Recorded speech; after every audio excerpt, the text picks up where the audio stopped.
The year is 1916. You and your family are living in Brooklyn, New York, and an outbreak of a new illness is ravaging the country, inflicting over 27,000 people and killing 2,000 in New York alone. Your own sister, only 6 months old, has been struck by this disease and only has a 50-50 chance of making it to see her first birthday. The disease she's suffering from? Poliomyelitis, better known as polio. Had this been the year 1957, the dangers of polio would be almost extinct, thanks to a prevention technique called a vaccine. Now, how many of you have children? Show hands, almost everybody. How many of you will vaccinate your children? Okay. The importance of vaccines in our everyday lives is something most of us take for granted. Many of the areas of the world don't have the resources or funds to provide the necessary vaccinations needed to keep their populations healthy, so populations decline. Vaccines allow us to live long and healthy lives, and we never suffer from some of the maladies that our ancestors did. To ensure our longevity, certain agencies have prepared schedules for us to follow to make sure that we keep compliance with the immunizations and vaccinations that we need to have to stay healthy. Although some populations believe that vaccinations can cause developmental disorders, they are very safe and reliable ways to ensure public health. Now, as a nursing student, I've had to do significant research on the topics of disease, their pathophysiologies, and way to treat and cure them. One of the most widely used prevention techniques are vaccines. According to the Centers for Disease Control, vaccines are responsible for the control of many infectious diseases that were once commonplace in this country, including polio, measles, diphtheria, pertussis, or whooping cough, rubella, also called German measles, mumps, tetanus, and Haemophilus influenza type B, or HIV. Vaccines are also why smallpox has been completely eradicated from this country after it was brought by the Spanish and Portuguese settlers and almost wiped out the entire native population. So needless to say, the use of vaccines have prevented countless illnesses and saved millions of lives over the years. However, there are parts of the world that don't have vaccines or don't have the funds to give their populations vaccines. Now, this is a problem because they suffer both in those countries, but if any of them travel to our country, they can infect our population with some of the diseases that we have taken precautions to prevent. For instance, in 2011, the CDC reported 220 cases of measles in the United States, something that we don't see very often.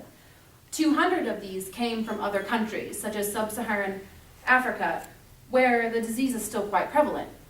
According to the Polio Global Eradication Association, polio is still endemic in Nigeria, Afghanistan, and Pakistan, but there are strong partnerships with the CDC to try and eradicate this disease once and for all. Now, you may be asking yourself, okay, I get it, some diseases are preventable, but why should I vaccinate my children? Well, there's a couple of reasons. First of all, newborns are born with an immunity to many diseases that stays with them for their first year. After that, they need to actively acquire a new source for those antibodies, which is where immunizations come into play. Also, some diseases like pertussis have no biological immunity. Secondly, if an unvaccinated child does come in contact and get one of those diseases, there's a very high chance of them dying because their body has not had time to make the antibodies necessary to fight them off. And lastly, immunizing your child protects the community. It helps protect those who for some reason cannot get vaccinated. For instance, very young children or very old people have lower immune systems, and those with medical restrictions such as children with leukemia or ones that have allergies cannot be vaccinated and thus need to be protected.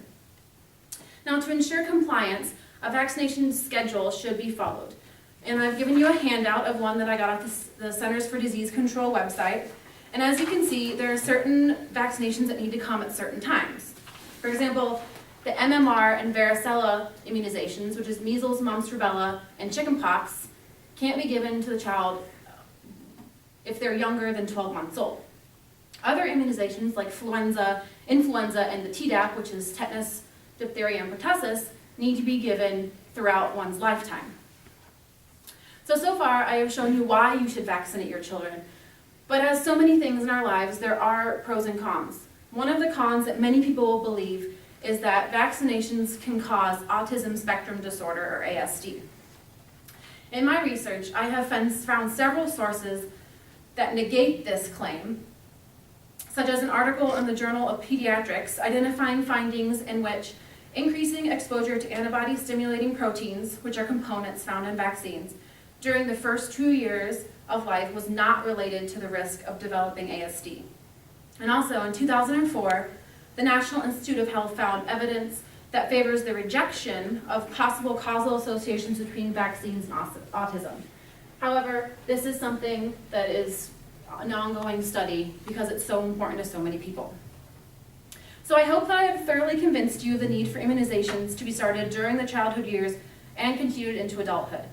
After all, look at all they can do. They can help stop the spread of preventable diseases and help eradicate some diseases altogether. Schedules can be found on places like the CDC website and should be followed to ensure public health. And lastly, if you are ever thinking about not vaccinating your child, I strongly urge you to do your research. There's a lot of speculation out there about what harmful things vaccines can do, but you need to understand the risks associated with not vaccinating your children. The bottom line is this: vaccinations could save your child's life or the life of one of your neighbors. Make sure you are doing your part to help make our world a little safer. Don't hesitate, vaccinate.